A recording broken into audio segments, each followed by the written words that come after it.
اعوذ باللہ من الشیطان الرجیم بسم اللہ الرحمن الرحیم۔ اسٹوڈنٹس، لاسٹ ٹاپک میں نے آپ کو امام غزالی کی ساری تعلیم کے بارے میں بتایا تھا، پھر ابن خلدون کے بارے میں۔ ابھی یہ ہمارا پہلا چیپٹر ہی کنٹینیو ہے کہ اس کا سیکنڈ لاسٹ ٹاپک ہے ابن سینا۔ ابن سینا نے 980 میں پیدائش ہوئی تھی ان کی اور 1038 میں انہوں نے وفات پائی تھی۔ تو اس کا سب سے پہلا کوشچن آپ بنائیں گے کہ ابن سینا کس نام سے مشہور تھے؟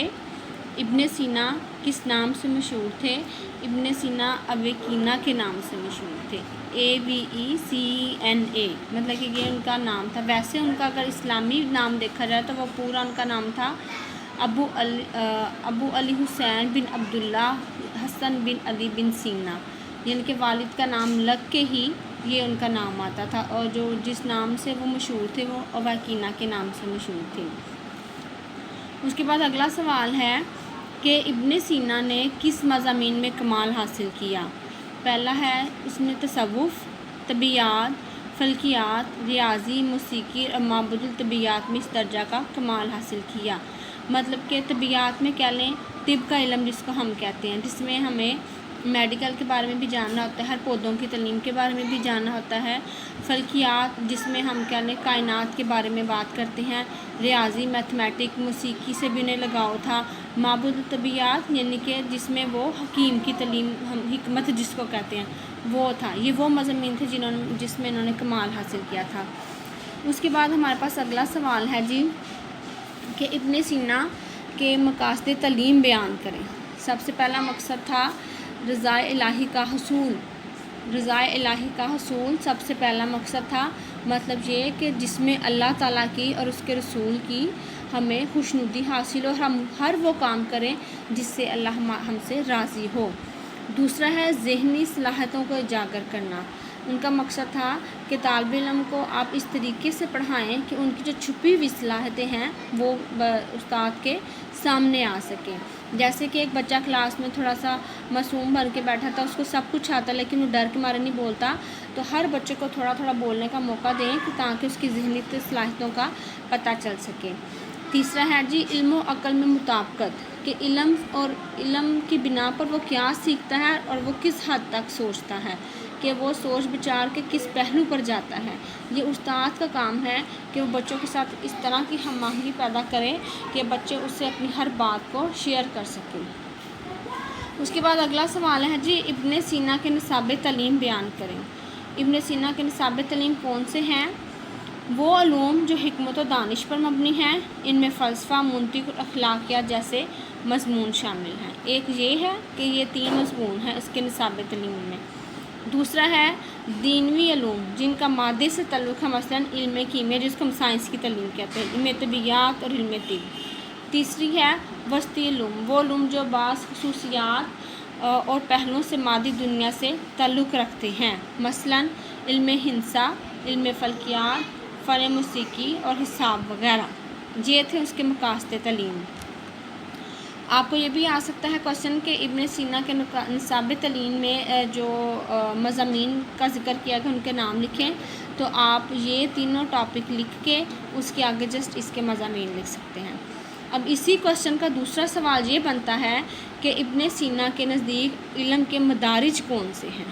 اس میں یہ 3 آئیں گے، اعلیٰ علوم، دینوی علوم اور وسطی علوم۔ اعلیٰ علوم میں یہی مضامین فلسفہ، منطق اور اخلاقیات۔ دینوی علوم میں علم کیمیا، علم طبیعیات، علم طب۔ وسطی علوم میں علم ہندسہ، علم فلکیات، فن موسیقی اور حساب۔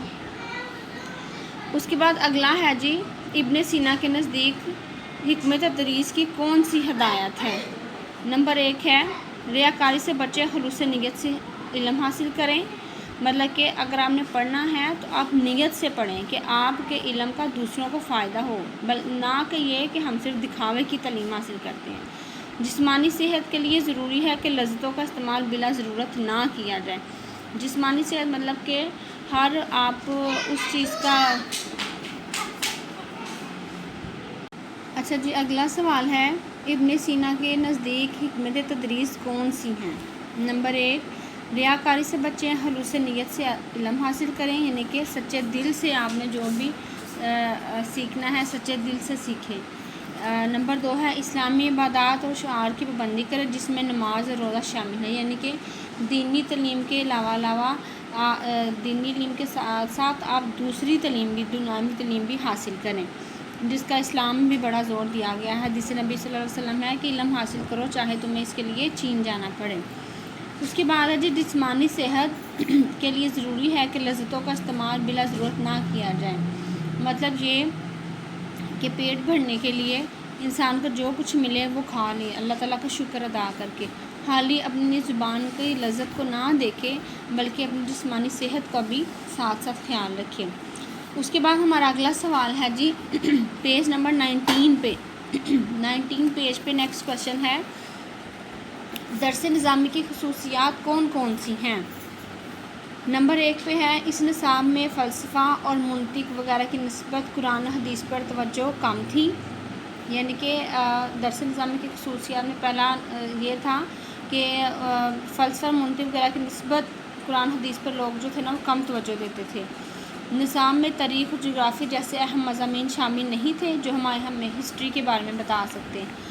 اور اس کے بعد آپ ایک یہ پوائنٹ کر لیں کہ درس نظامی کے نصاب میں معلومات کی وسعت کی بجائے فہم و تدبر اور سوچ و بچار پر زیادہ زور دیا گیا، پہلا، دوسرا اور پانچواں یہ کہ آپ کی جو سوچ بچار ہے آپ کچھ سیکھتے ہیں، آپ کی سوچ کیسی ہے اس کے بارے میں آپ نے کسی سوال کا جواب دینا ہے سوچ سمجھ کے، کسی ایگزامپلس کے ذریعے آپ سمجھائیں، مطلب یہ کہ اگر آپ بچے کو پڑھا رہے ہیں کہ اے فار ایپل یا الف سے انار، اس کو نہیں سمجھ آ رہی، جب تک آپ اس کے سامنے ایک چھوٹی جیسے اس کو آپ نے ایپل پڑھانا تو ایک چھوٹی سی آپ یوں ایپل کی تصویر بنا دیں، تو جب بھی ایپل کو دیکھے گا اس کو وجہ اے فار ایپل ہے۔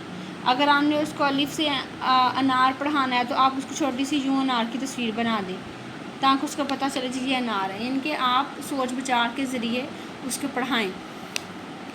اس کے بعد اگلا سوال ہے تعلیم کے مختلف مدارج، اس میں آ جاتا ہے ابتدائی تعلیم اور دوسرا ہے ثانوی تعلیم، یہ دو مدارج ہیں، آگے سے اس کے مزید پوائنٹس ہیں، ابتدائی تعلیم اور دوسرا ادھر ہی آپ لکھ لیں ثانوی تعلیم، ٹھیک ہے۔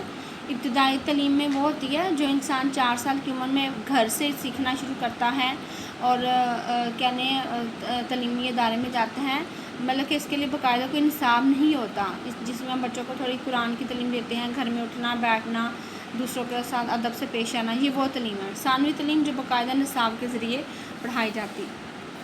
اس کے بعد ہے ثانوی اور اعلیٰ درجات میں تدریسی طریقے کون سے ہیں؟ ثانوی اور اعلیٰ درجات میں تدریسی طریقے کون سے؟ سب سے پہلے ہے تقریری طریقہ، کہ آپ کے پڑھانے کا جو طریقہ ہے وہ ایسا ہونا چاہیے کہ بچے کو وہ بات سمجھ آ جائے، نہ یہ کہ آپ ایک بالکل تقریر کرتے جا رہے ہیں، بچے کو درمیان میں سے بار بار پوچھیں کہ بچے آپ کو سمجھ آئی ہے، جو بات نہیں سمجھ آئی اچھا مجھے بتائیں، یہ میں نے ابھی پوچھا اس کا جواب کیا، تاکہ آپ کو پتہ چلے کہ بچہ نہ صرف مینٹلی طور پہ بلکہ فزیکل طور پہ بھی ادھر ہی موجود ہے۔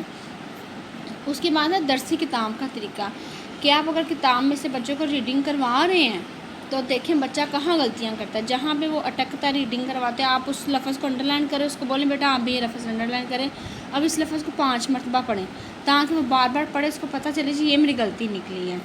تیسرا ہے بحث و مباحثہ کا طریقہ، کچھ بچے ایسے ہوتے ہیں جو مسلسل بحث کرتے رہتے ہیں کہ ہمیں زیادہ سے زیادہ جو ہے نا وہ سوال کا جواب مل سکے، اور کچھ بچے ایسے ہوتے ہیں کہ اکثر میں نے دیکھا کچھ بچے ایسے ہوتے ہیں کہ جو ٹیچر کو چیک کرنے کے لیے کہ ہمارے ٹیچر کے پاس اتنا نالج ہے کہ نہیں، حالانکہ یہ بات غلط ہے، لیکن بعض بچے بحث و مباحثہ سے سیکھتے ہیں، بعض بچے ایگزامپلس ایک ہی دفعہ سمجھانے سے اس بات کو سیکھ جاتے ہیں۔